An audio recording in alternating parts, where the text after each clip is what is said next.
greatest form of control is where you think you're free when you're being fundamentally manipulated and dictated to. One form of dictatorship is being in a prison cell and you can see the bars and touch it. The other one is sitting in a prison cell but you can't see the bar, you think you're free. All right, so we look around us and we know that there's something wrong. Because your neighbour next door is a nice person, your family are nice, people you work with are nice.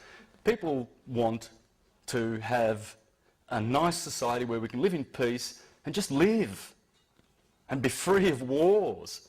So you think, well, where's it coming from? Where is this a constant tribulation that we have to go through? It's a sobering fact that the hidden power structure of international finance has exerted tremendous influence over public opinion in this country through its virtual control of higher education and major segments of mass communications. The human mind is like a computer. No matter how efficient it may be, its reliability is only as great as the information fed into it. If it is possible to control the input of the human mind, then no matter how intelligent a person may be, it's entirely possible to program what he will think. And yes, it's even possible to program people to laugh at the mere mention of the word conspiracy. It's easy to see why a lot of people consider the bankers as the terrorists. They're just doing the reverse of Robin Hood. They're stealing from the poor who need all their things to live and giving it all to the rich. Makes no sense. Just months after being kept afloat by common Americans, bankers again began spending hundreds of millions of dollars in bonuses. The microfinance bankers, who are of course supported by the big money center banks, global banks, the Morgans, the Goldmans of the world, are really the nasty, insidious, destabilizing true terrorists. Instead of bailing out the people, the U.S. government made the taxpayer foot the bill for the too-big-to-fail companies. Time went by and no one was punished for creating the economic tsunami. If I did that, if he did that, if he did that, we'd be in jail. All right? They call it a racket, a scam, and we'd be in jail.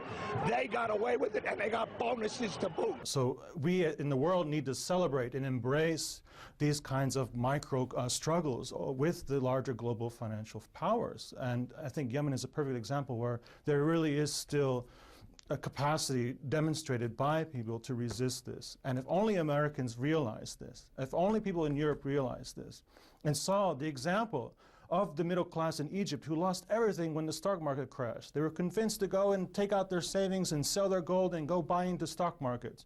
And they lost everything in early January.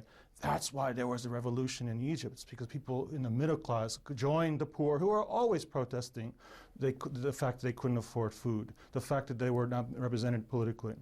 This is what's happening in the West.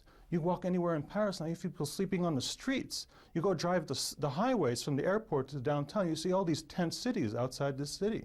When is it when people actually come to their senses and realize that they have to do what Yemenis are doing? They have to do what people in Egypt tried to do. Successfully, unsuccessfully, history will tell.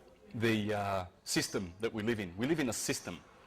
And there are people who are very powerful in this world who actually have think tanks that get together regularly on a regular basis, and they basically manufacture this society that we live in. It's a system. And this, what we live in, with all the stuff that you see, wars, famines, corruption, that's basically the end result of these think tanks that get together and produce this society that we live in. We have a debt-based currency system. Interest is charged on the money that's loaned. That does not exist outright in the money supply. That, as its very core seed, is really why you see these sovereign debt defaults, corporate debt defaults, personal debt defaults across the world, and this is just the nature of this system.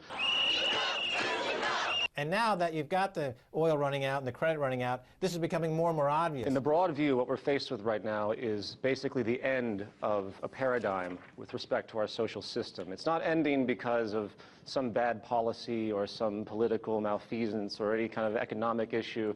It's ending because it can no longer sustain itself by the natural evolution of human society, the natural evolution of technology, and the inherent mechanisms that define this system, which are slowly growing out of control like a cancer. Remember, our notions of economics and politics are based on traditional ideas that go back hundreds, if not thousands of years.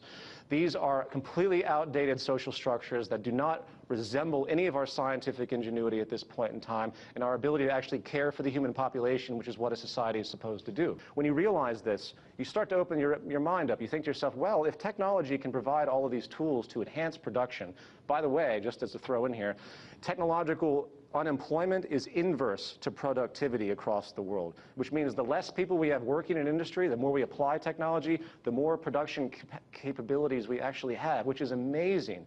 So what this means is that we can use technology, we can free ourselves, create an entirely different social system based on maximizing our efficiency, hence our sustainability through advanced methods of production, and eventually providing for literally the entire human species if we put our mind to it and overcome all the traditionalized barriers that are stopping us because of this traditionalized notion we think is empirical in society. If everyone actually was on a plane where they could contribute to society, to invent, to engage, to create the world around us, technically, that would be a beautiful state. We would have many Einsteins, many Da Vincis, many powerful minds emerge that are not oppressed by this necessity to come into a monetary system that restricts their possibility. It kind of sounds like getting rid of capitalism and putting in what?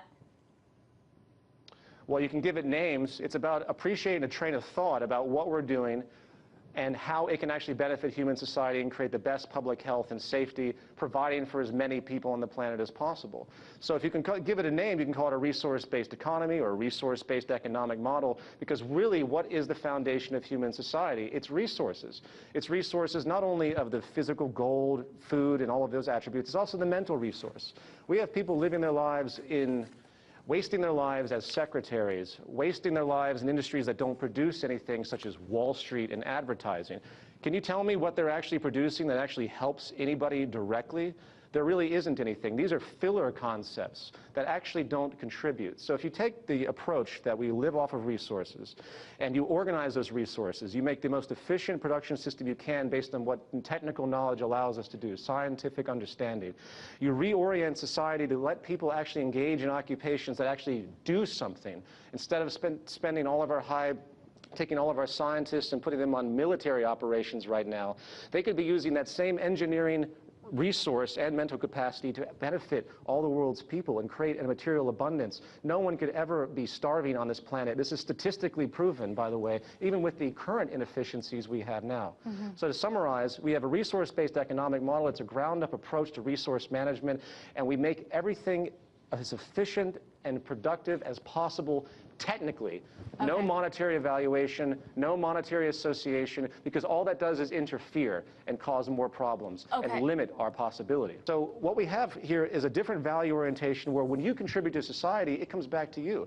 So if I have an amazing invention, I invent it not because I want monetary gain. I know when I invent it, it comes back to me just as it goes to everyone else. And when everybody else invents something or comes up with a new idea, it comes to them and everyone else as well. The social interest must become, self-interest must become social interest if we expect to survive as a species. I look at this on a global scale. I'm not interested in American unemployment. I'm not interested in any country's specifics, because it's one society, it's one world, it's one economy. But you can't say, oh, this will never happen because of where we are today. That's the wrong train of thought. If everyone thought like that, we wouldn't be anywhere.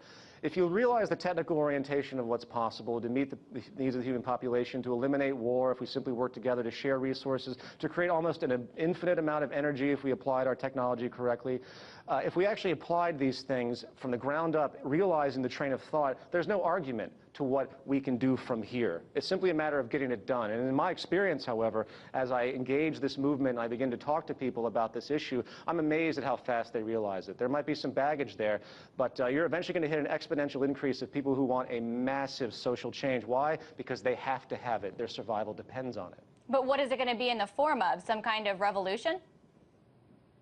Well, it depends how you define revolution. The real revolution is a revolution of values, not a violent revolution, not a revolution of overcoming the state.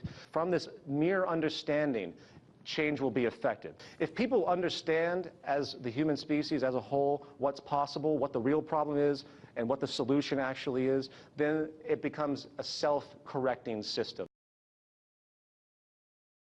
Let's ask yourself a question. What is individual freedom?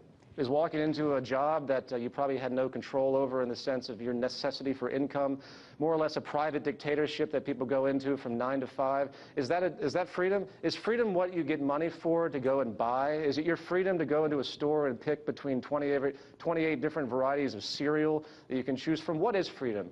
Is there anything in your childhood that you aspired to that maybe you couldn't do because you had to find a wedge into this system to make sure you got it paid for your occupation, which is what all of us have to do? So it's a kind of an open question. So I think when people begin to evaluate what's happening now, they will change their values. They will begin to see, well, maybe I should contribute to society. You're speaking to a person who worked at Wall Street and advertising, two of the most meaningless occupations on the planet. I know very much about values because I used to identify with those types of things. I asked myself, what am I doing?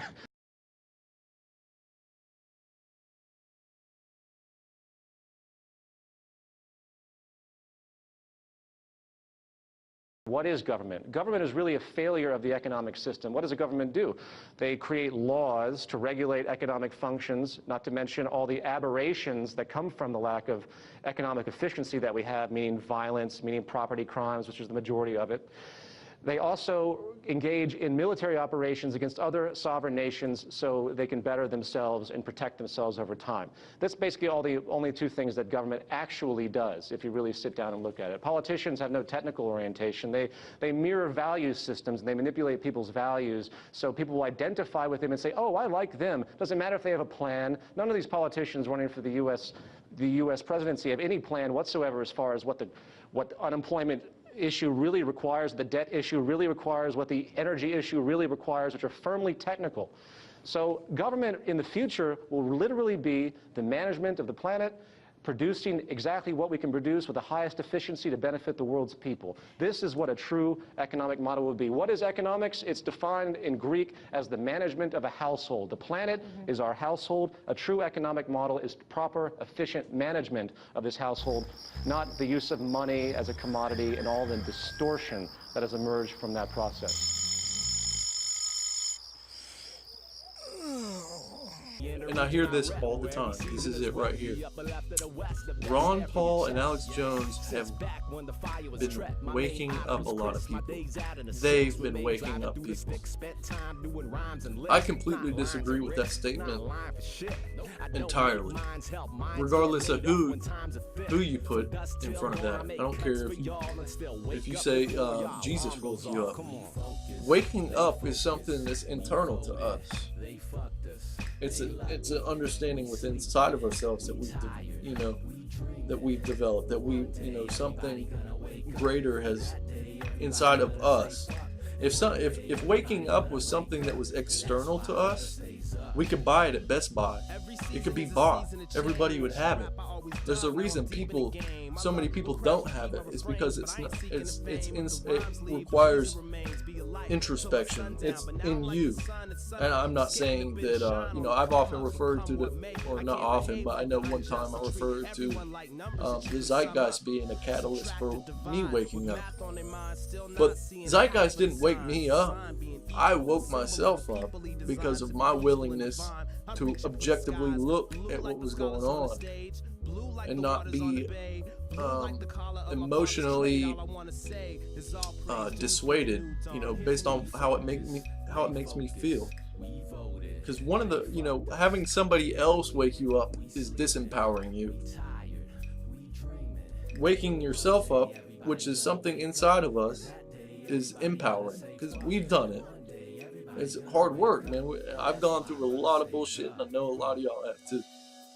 A lot of fear, a lot of confusion. I mean, I'm still going through it, but I feel like I'm in the best spot I've been in, and it's been coming up on 5 years that I started to quote unquote snap out of it, or whatever you want to call it.